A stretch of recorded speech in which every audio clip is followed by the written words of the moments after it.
Quincas Borba, ela se passa em 1867, mas ela foi publicada em 1890. É o segundo livro da trilogia, digamos, do Machado, que é o Memórias Póstumas de Brás Cubas, Quincas Borba e o Dom Casmurro.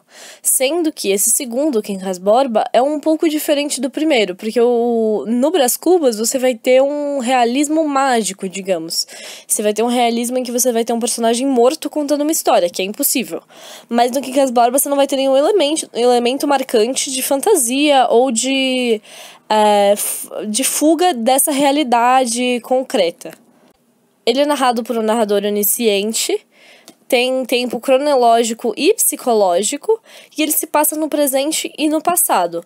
Por que isso? Porque o livro ele vai começar no presente, digamos, e no capítulo 4, até o capítulo 26, você vai ter uma imersão enorme num flashback, assim, digamos, do passado, que vai mostrar como é que o Rubião chegou à riqueza dele e como ele chegou. Ela se passa, então, no século XIX, e ela é um exemplo de uma ironia fina machadiana de denúncia das relações permeadas pelo interesse, um pouco parecido com o tema da Relíquia, do Eça de Queiroz.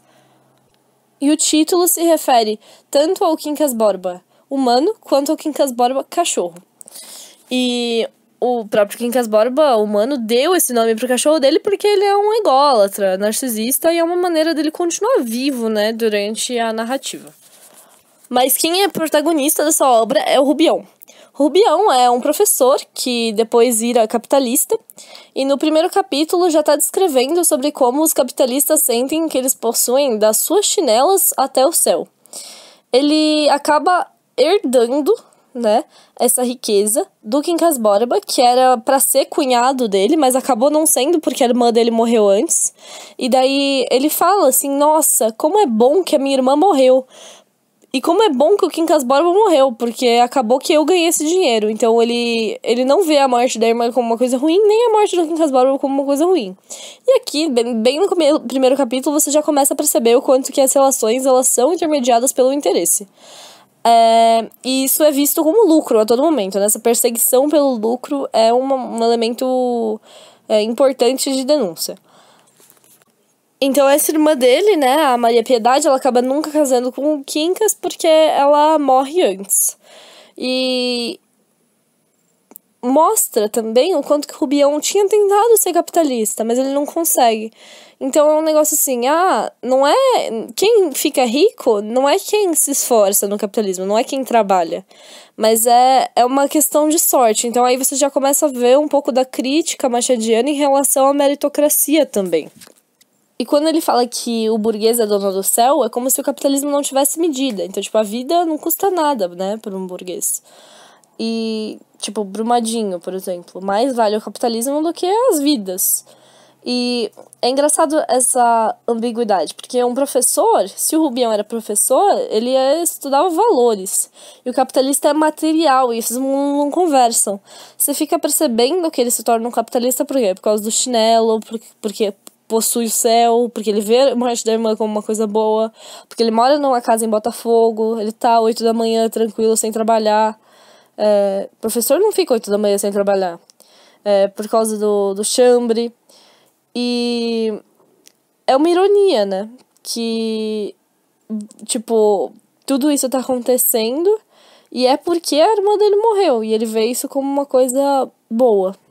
Que bom que eles estão no céu, porque senão eles poderiam ter filhos e eu podia não ter herdado. Já no primeiro capítulo você vai ter uma antítese entre o coração, que quer curtir, e o espírito, que fica pensando, no caso é a mente, o que ele chama de espírito, que fica pensando, nossa, cara, é sua irmã. Mas a solução que o Rubião sempre dá pra isso é se distrair. E vai ter também uma referência ao Fausto, na qual o Mefistófeles vai entregar a alma pro Fausto, que é o demônio, pra enriquecer, ou seja, ficar rico sem esforço. E daí você já tá vendo também essa crítica. Começa com um racismo escancarado nesse começo, com um comentário sobre ter criados brancos. Ou seja, não tenha negros dentro da sua casa, não tenha negros na sua cozinha, porque os negros são sujos. Tenha criados europeus. E daí o Rubião vai seguir esse conselho, ele vai ter só um menino negro, que ele trata como posse. Trouxe ele aqui da província pra... Tipo, trouxe o que é meu da província pra capital. Ou seja, tipo, ele é completamente objetificado. E você também vai ter 2 criados, um espanhol e um francês. E eles são bem estereotipados. Então, assim, começa a tecer sutilmente uma denúncia da escravidão já nesse começo. E o Quincas Borba, ele vem, né, do livro do Brás Cubas, e ele estudava, né, na escola do Brás Cubas, depois ele vai empobrecer, roubar o relógio do Brás Cubas, e tardiamente na sua vida ele devolve o relógio para o Brás Cubas e começa a conversar com ele sobre uma nova filosofia que ele inventou, que é o humanitismo. E daí, uma frase muito importante para entender o humanitismo é: ao vencedor as batatas. E o que é isso? É basicamente assim, 2 tribos estavam brigando, né? E você, nessas 2 tribos, vai ter uma plantação de batatas que elas estão competindo por ela. Só que não tem batata suficiente para alimentar as 2 tribos completamente. Por isso que elas estão, né, guerreando. Se uma tribo ganha, tem batata o suficiente, mas se as 2 decidem dividir, a galera vai morrer de fome, entendeu? Vão passar fome. Então, ele fala que a guerra é uma coisa boa para mostrar quem que é o vencedor. E, na verdade, tá tudo bem, é bom que tenha perdedores, porque é o lugar deles. E vencer é o melhor para ambos, entendeu? É melhor morrer do que passar fome. Então, é essa a metáfora. E o Rubião, ele vai entender essa metáfora só quando ele ganha a herança do Quincas Borba. E ele vai falar, nossa, de fato, né, ao vencedor as batatas.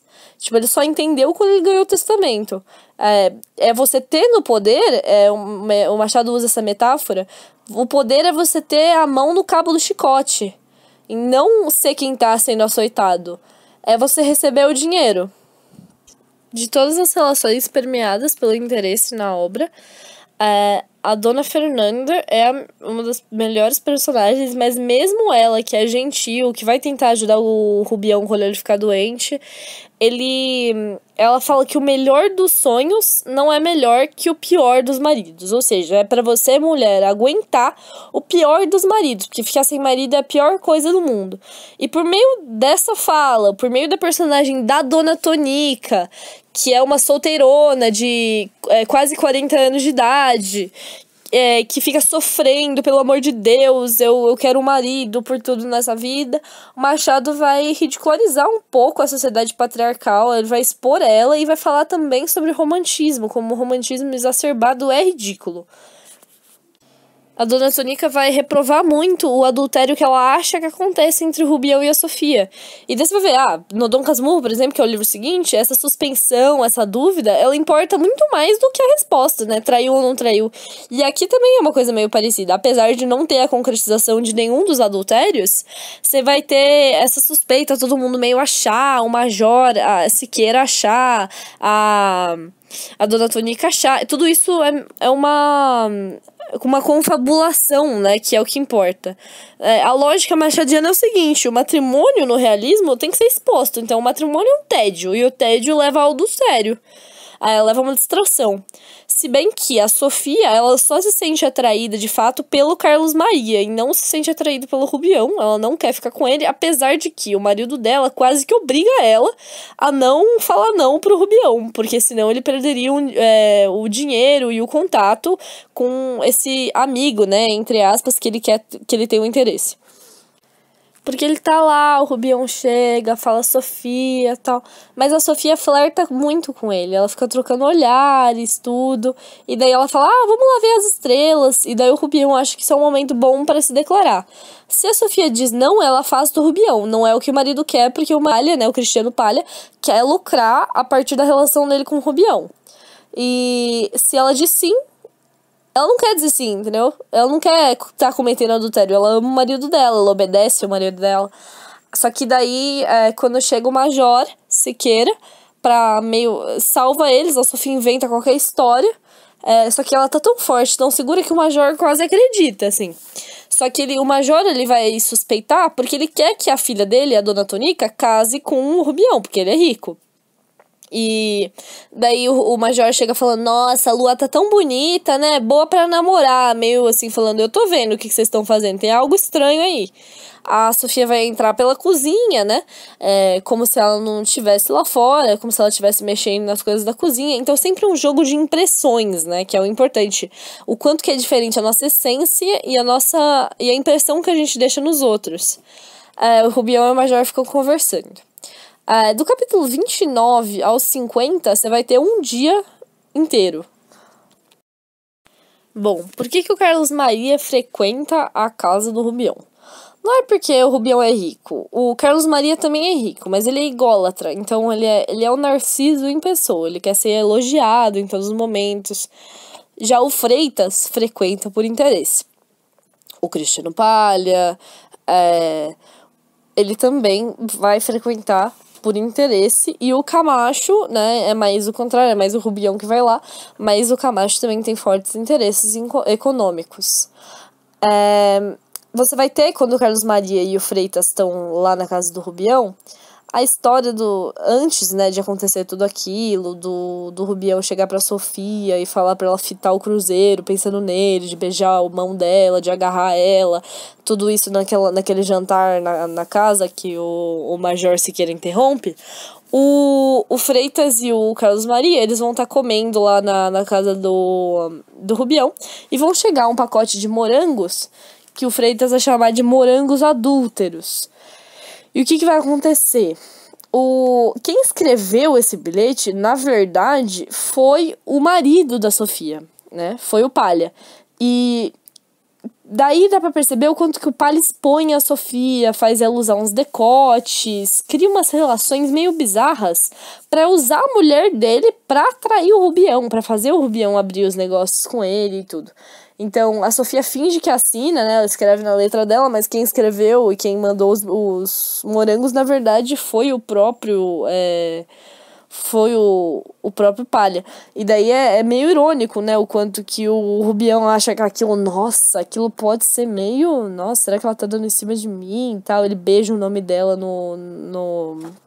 na carta e tudo. Então, assim, o Rubião, ele é romântico, né? Ele é muito amoroso, muito sentimental. E é pra mostrar... O Machado tá querendo mostrar o quanto que um romântico, ele sofre no realismo. Quer ver o romântico se esculachar, entendeu? Porque o Rubião, ele tá achando agora, nesse momento, que ela se interessa, quando na verdade não tem nada a ver. E a Tunica vai super suspeitar desse romance entre os dois, da troca de olhares e tudo. No capítulo 47, você vai ter um momento muito importante para a narrativa, que é uma denúncia muito forte do racismo na sociedade, que vai voltar 20 anos. Então esses são 2 flashbacks, assim, digamos, na história. O primeiro é que começa, assim, pelo meio, mais ou menos, daí você vai voltar pro começo, explicar como tudo aconteceu, e depois que você vai ter depois que já voltou pro presente, você vai ter esse momento que ele vai entrar numa carruagem, e vai ter um flashback, assim, de 20 anos atrás, sobre como o Rubião, ele tava andando, né, de carroça, e ele vai encontrar 2 negros, um com a corda, assim, no pescoço, e o outro negro segurando, né, essa corda, e mostra sobre como você vai ter pena máxima, né, de morte para escravos nessa época, e sobre como o ser humano é sádico. E porque todo mundo para, né, pra olhar, o próprio Rubião, ele vai parar e ficar olhando. E por que tem um negro enforcando um outro negro, né? Porque tem muitos escravos que, pra não morrer, acabam aceitando trabalhar como carrasco. E um negro matando outro negro é ainda mais pesado, né? Porque é pérfido, é uma traição. E o Rubião fica encarando, assim. E daí ele faz uma referência ao Alípio, que é de uma história do Santo Agostinho, que fica obrigado a assistir a uma luta entre feras e humanos, mas o Alípio acaba gostando de ver a luta. Então é realmente uma denúncia do quanto que o ser humano é sádico, do quanto que o ser humano é frio, que também tem a ver com a própria filosofia do Humanitas, né? o condutor, ele vai despertar o Rubião desse transe, né, que ele entra, e daí a história volta ao normal. O Machado, ele tá escrevendo pras elites, né, por isso que tem essa sutileza, e daí você tem... Vê como é sutil, essa própria crítica à escravidão, ela se passa no passado, não se passa no presente. Ah, a escravidão é coisa do passado, então tem que ter uma leitura, né, atenta. E o Machado escancara sutilmente, digamos. Tipo, é um oxímoro, mas, tipo, deixa entrever minuciosamente os detalhes, né? As características de uma sociedade patriarcal, escravista. E quando o Machado tá narrando a história, ele vai tratar como leitora quando ele tá falando de romantismo, quando ele vai falar de fofoca, digamos. E ele vai tratar de leitor quando ele vai falar de negócios, de coisas sérias. Então isso também é o narrador se colocando na cabeça de um homem da época. E uma dessas horas que ele trata o leitor como minha curiosa, ele vai começar a contar sobre como em Quatro Paredes o Cristiano Palha e a Sofia são pessoas horríveis, né? E ele fala assim, nossa, fulano é um faminto, vai devorar a mulher dele, porque ele é muito gordo. O Major Siqueira, até que a filha dele tava arranjadinha hoje. Eles ficam destilando a maldade da boca dos dois, entendeu? A Sofia conta pra ele, finalmente, nesse capítulo, que é um pouquinho depois, né, daquele jantar, namoraram-te a esposa, ou seja, me paqueraram.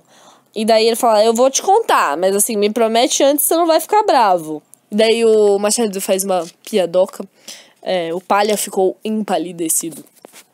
E daí, quando ela conta, o Palha fica numa situação meio ruim, né? Porque ele não pode não ficar com ciúmes, né? Porque é feio, né? Mexendo com a mulher dele. Mas ele não pode também afastar o Rubião, porque ele deve muito dinheiro pro Rubião. E ele acaba, depois que a Sofia fica brava, né? Tipo, com esse papo do Palha, tipo, de que ela tava dando mole e tal coisa. E culpando ela, né? Sendo que ele tinha meio que obrigado ela a flertar com o Rubião. Ele admite pra Sofia que ele deve muito dinheiro pra ela. E daí ela entende, né? E ela fala pra ele ficar quieto, porque tem um criado acordado, e ele ouviria, ou seja, né, de novo aquela questão das impressões. Mas o Palha já tá faturando, ele é investidor, ele tinha, tipo, ele tinha perdido dinheiro na crise de 1864, só que o Rubião, ele empresta um dinheiro, fala paga quando der, o Rubião, ele é meio tonto, assim, com esse dinheiro. E o Palha vai criar uma sociedade com o Rubião, na qual ele que administra o dinheiro e fica sugando o dinheiro do Rubião. E daí é mais ou menos aí que a Sofia entende que ela tá sendo usada mesmo. A Sofia, ela é filha de um funcionário público, então, tipo, um salário modesto, parecida um pouco com a história da Capitu. E ela não é, assim, é muito culta, ela não é uma mulher muito bem educada, de uma família rica, tudo. E o Palha fala, usa decotes, né? Ele fica expondo a mulher e ela faz o que ele manda. E ela vai se habituando de pouco a pouco com essa dinâmica, assim. Depois dessa história, a Sofia vai morrer de dor de cabeça, ficar aborrecida com essa discussão, quando ela percebe que meio que o marido tá usando ela. E no capítulo 51, né, logo daquela história, logo depois do matrimônio, você tem o quê? Tédio, adultério. Então, no capítulo 51, Carlos Maria e a Sofia vão paquerar. Eles não vão se beijar, né?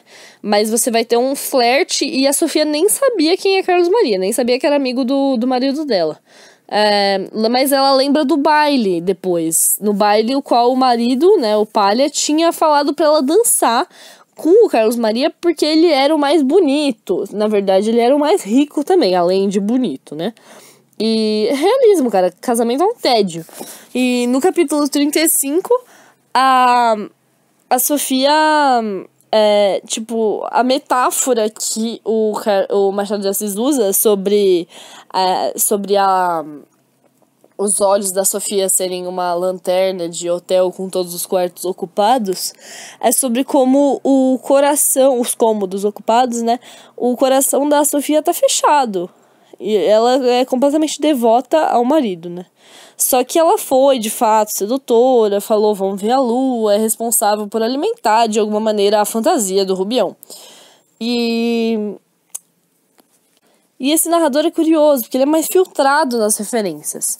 Ele é um narrador distante, um narrador frio, que ele narra a morte do cachorro e do Rubião no fim do livro de uma maneira fria, digamos assim.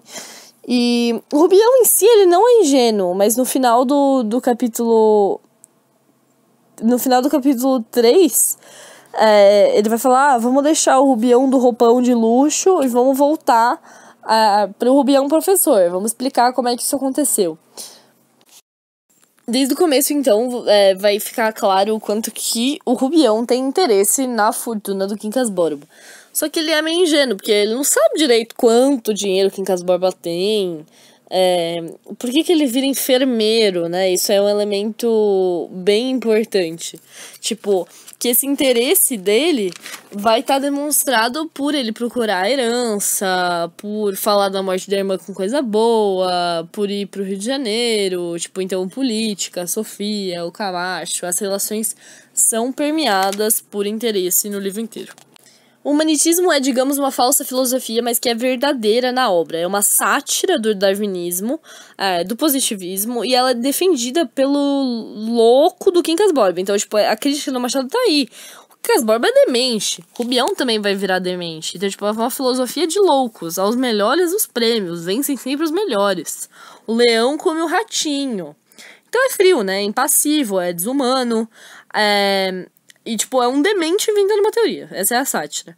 E é uma frieza característica também da morte da avó o Quincas Borba conta, né, a morte da avó dele. Morre de um acidente de carroça. Não é uma desgraça, não. Minha avó, rato, cachorro, tanto faz, né?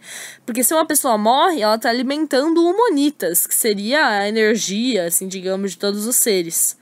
Se um ser morre, o humanitas não morre. O que é isso? É uma frieza, né? Tipo, é uma impassibilidade para com os humanos. E ganhar a herança é ao vencedor as batatas também. E se outra pessoa tá morrendo de fome, tudo bem, entendeu? Porque é humanitas. Tem alguma pessoa comendo, tem outra pessoa morrendo de fome. Você não tem dó do rato que tá sendo comido. E não perde nada, tudo se conserva. E ao perdedor o ódio, ou a compaixão, o que quer que seja. Rubião, assim como o Quincas, ele vai ser perdedor, né? Tipo, digamos que o Quincas morre e deixa a herança pro Rubião. Nesse sentido, ele perde. Tipo, ele morre, não é que ele perde. Mas o Rubião, de fato, vai sofrer uma crise enorme e vai perder todo o dinheiro. E o Palha vai sair vencedor, porque ele vai ter pegado, né, grande parte desse dinheiro do Rubião.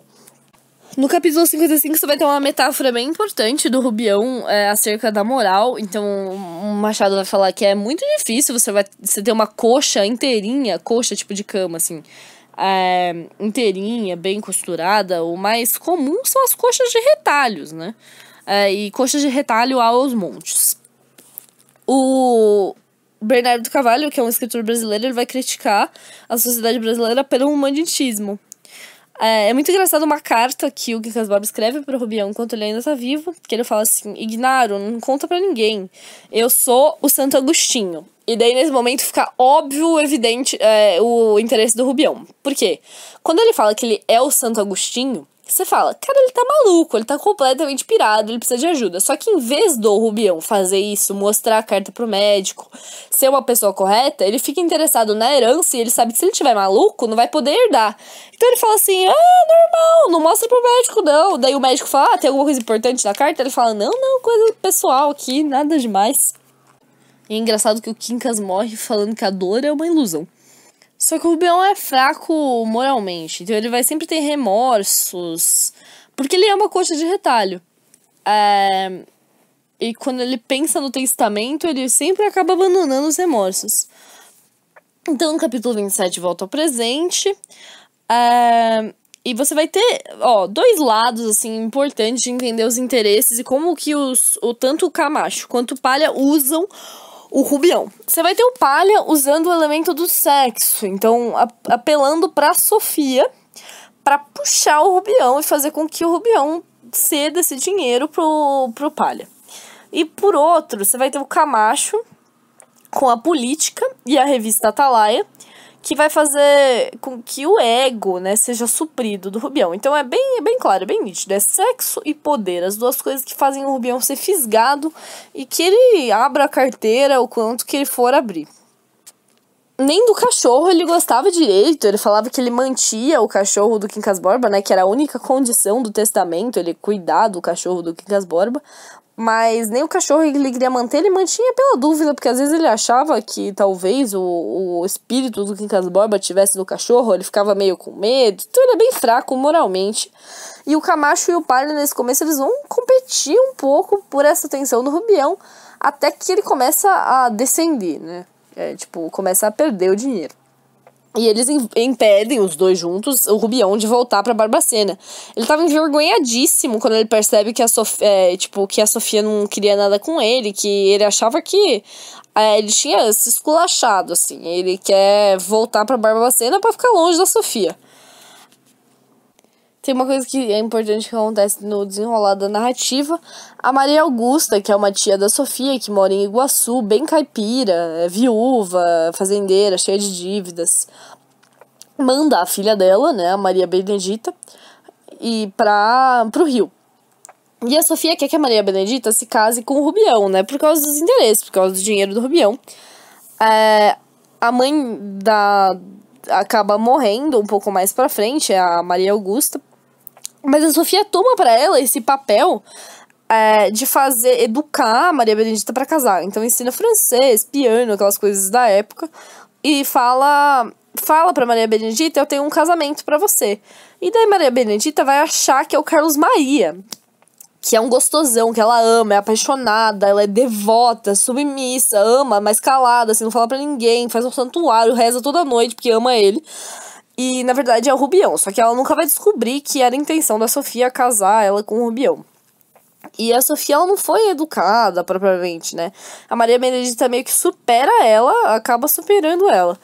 E a Sofia é meio que uma cópia das mulheres da alta sociedade. Ela é uma mulher qualquer que engana que ela é super educada e tal. Só que agora a Sofia e o Palha cresceram economicamente, né? Meio às custas do Rubião. E a Sofia quer crescer socialmente, então ela faz a associação da Alagoas para ter um reconhecimento social, para ajudar os pobres.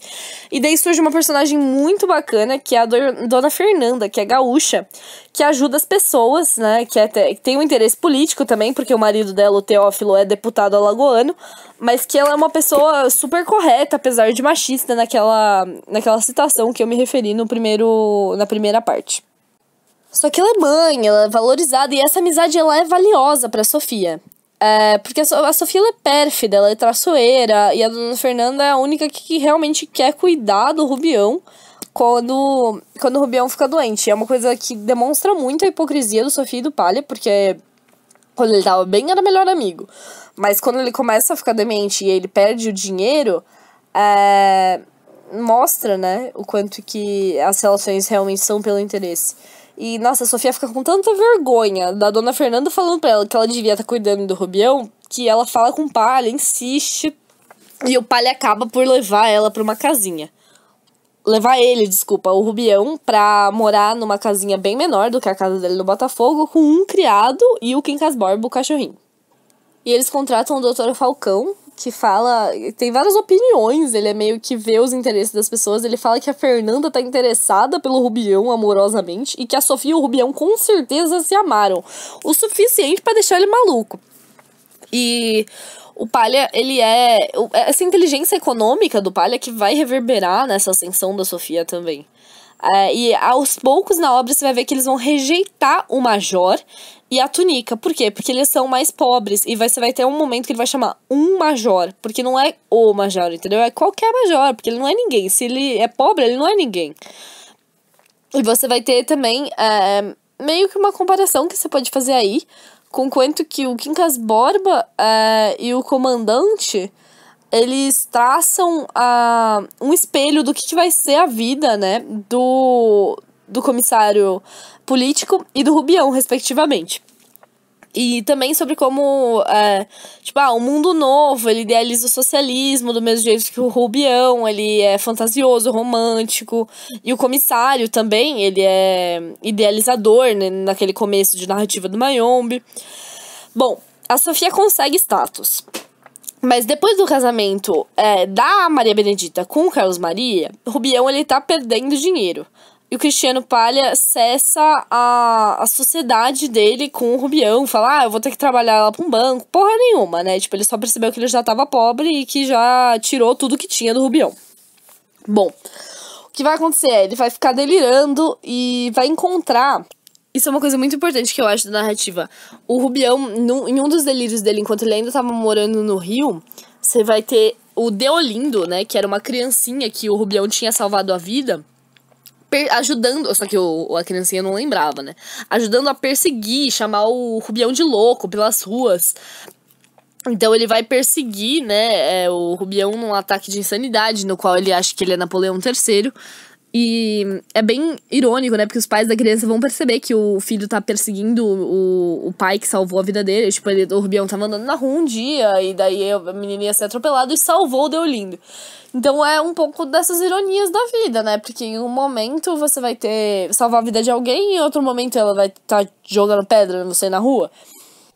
É bizarro, mas mostra o quanto que o Rubião... Por quê, né, que o Rubião enlouquece? Porque ele não se adapta ao meio. Ele não... As espécies ricas devoram ele. E ele é devorado, então, pelas espécies do ambiente. Isso é humanitismo. Então a tese se concretiza, né, de uma maneira irônica. A Maria Benedita, a Sofia, o Palha, eles todos se adaptam ao meio. Só que eles são perversos, né? E é um pouco da inversão de valores. Ele fala um pouco de uma cena que o Rubião, ele tá matando as formigas enquanto a cigarra canta o nome da Sofia. O que é isso? É uma inversão da fábula. As formigas que morrem e a cigarra canta feliz e tal. Ou seja, os malvados se dão bem. A fábula, né, do Esopo. E tem também uma metáfora do cruzeiro, quando a última coisa que o autor vai falar é sobre como o cruzeiro tá longe, aquele cruzeiro que o Rubião tinha pedido pra Sofia fitar à noite pensando nele. O cruzeiro tá longe, ou seja, a sociedade não colabora pro bem das pessoas, as belezas não adiantam nada, porque o cruzeiro tá impassível, tem indiferença. E dá pra pensar nisso também, como não dá pra distinguir o cachorro do Quincas Borba. E daí vamos lá. Por que o Rubião, na loucura, ele se identifica com o Napoleão III? O Napoleão III ainda tá vivo, ele tá fazendo as coisas, né? E em 1858 ele ascende ao poder e o Rubião tá lendo no jornal essas coisas que ele tá fazendo. E ele se sente forte, poderoso, as batatas, ele tá ficando maluco, completamente louco. E vai acabar o livro com o Rubião voltando finalmente pra Barbacena, sendo atendido por uma família que acaba cuidando dele por uns dias, mas ele morre em febre, em loucura, e alguns dias depois que ele morre, o Quincas Borba morre na rua, de fome também, de solidão, de saudades do amigo dele. Bom, falar um pouco dos temas da narrativa. Aparências, o quanto que as pessoas dão impressões diferentes do que elas de fato são, como a Sofia e o Palha, que são pessoas pérfidas, mas que dão a impressão de que são alta classe e que são extremamente respeitáveis, de uma índole respeitável. O matrimônio é outro tema. Ele é na base das aparências, e o matrimônio leva ao tédio, que vai resultar no adultério, que é outro tema que acaba nunca sendo concretizado na narrativa, mas é um tema frequente da opinião de todo mundo envolvido. O dinheiro é outro tema, e o quanto que ele leva ao poder, ou seja, possuir o cabo do chicote na sua mão. O racismo é um tema, a escravidão, principalmente naquela lembrança de 20 anos atrás do Rubião. A loucura é um tema importante, o cientificismo também e a ligação dos dois com humanitas. As relações sociais permeadas pelo interesse é um tema importante, junto com o sadismo humano, que é impassível diante do sofrimento, que também tem a ver com humanitas, e a escravidão, a memória da escravidão. Um outro elemento importante de lembrar da narrativa, que também é uma intertextualidade, é lembrar que o Quincas Borba é como se fosse o Napoleão I. O Napoleão Bonaparte, que fez o golpe do Zóbito Brumário, e depois o Rubião, ele é o Napoleão III. O Rubião é o único que, de fato, enlouquece, achando que ele se torna, de fato, o Napoleão III. Mas o Rubião, na casa dele de Botafogo, tem duas estátuas. Uma do Napoleão I e uma do Napoleão III. E é que nem aquela frase do Marx no 18 Brumário do Luiz Bonaparte. Você vai ter a história acontecendo da primeira vez como tragédia, então a demência do Quincas Borba, e na segunda vez como farsa. Então o Quincas Borba vai ter uma narrativa parecida com a do Rubião, assim como o comissário político vai ter uma narrativa parecida com o do comandante. E é muito importante, tipo, o livro ele é descrito como uma ilustração única da sociedade. Os melhores são os vencedores, os piores são os escravizados. E o Machado, ele vai ter uma ironia importante, uma interrelação com o leitor, cheia de metalinguística, outras interseccionalidades. O Brás Cubas, o Dom Quixote, por causa do tema da loucura, por causa do tema... o Rubião é como se fosse um Dom Quixote burro, porque o Dom Quixote ele fica maluco de tanto ler. E o Rubião não é o caso. O Alípio, né, da história do sadismo humano, que vê a batalha, a fábula da cigarra e da formiga, ou seja, morais inversas, e o próprio 18 Brumário do Luiz Bonaparte. Bom, o narrador é onisciente, o tempo ele é cronológico, psicológico, presente e passado, e eu vou falar um pouquinho dos personagens. Tem o Quincas Borba cachorro, que morre no fim da narrativa, nas últimas páginas, né, e ele é o legado. E ele chama Quincas Borba porque o pai, o Quincas Borba dono, ele é ególatra, né?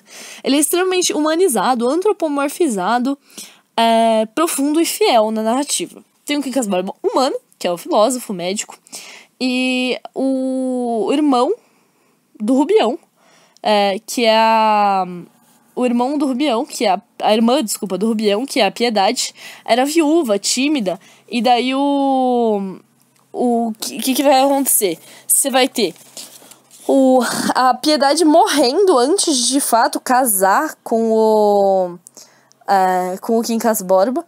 E ela era, tipo, a Piedade, ela vai... Porque ela morre, o Quincas Borba nunca vai casar com ela, só que o Rubião e o Quincas Borba viram amigos, e o Rubião se torna enfermeiro do Quincas Borba. O Rubião também morre no final do livro, e o Quincas Borba humano morre bem no comecinho, né, porque ele vai dar o testamento e tudo. Tem o Deolindo, né, o menininho que o Rubião vai salvar a vida e depois vai o perseguir num ataque de insanidade. Tem o Sr. Freitas, que vai frequentar a casa do Rubião por interesse, comida, vinho, etc. O Dr. Falcão, que vai cuidar do Rubião no final da vida, ele é amigo do Teófilo e ele vê interesse nas relações. O Rubião vai ter dois amigos principais que vão se interessar por ele economicamente. O Camacho, que é o político, né, da revista Atalaia, que busca o dinheiro do Rubião e vai tentar mexer com o ego dele. E o Palha, que pela palicia, tipo, pela sociedade deles, vai tentar investir o dinheiro do Rubião e meio que sugar ele, drenar ele do dinheiro. A Sofia é muito importante. Tanto o Palha, quanto o Carlos Maria, quanto o Rubião são apaixonados pela Sofia de alguma maneira diferente, mas o Palha é casado com ela. Ela é linda, maravilhosa. Tem a tia dela, que é a Maria Augusta, que é a mãe da Maria Benedita, caipira, submissa ao Carlos Maria. Eles vão casar depois. E o Carlos Maria, ele é muito narciso. Ele é rico, então ele não precisa do Rubião. Só que ele é ególatra, então ele quer atenção e tudo. Você vai ter... quem vai arranjar o casamento do Carlos Maria com a Maria Benedita é a Dona Fernanda, que é amiga da Sofia por causa da Associação Alagoense de Caridade. E o marido dela é o Teófilo, que é político. O Major Siqueira é pai da Dona Tonica, e eles eram amigos do Palha e da Sofia, só que eles são pobres. Então, qualquer um major, tipo, ele não é rico, então, portanto, ele não tem a importância, ele acaba, tipo, sendo menosprezado ao longo da narrativa. A Dona Tonica é um exemplo muito óbvio da sociedade patriarcal na época. Ela tem 39 anos, solteirona, e daí mostra muito esse sofrimento dela, que ela não consegue aguentar o fato dela não ser casada. Até por uma pressão que existe na obra, né, que é exemplificada pela Dona Fernanda.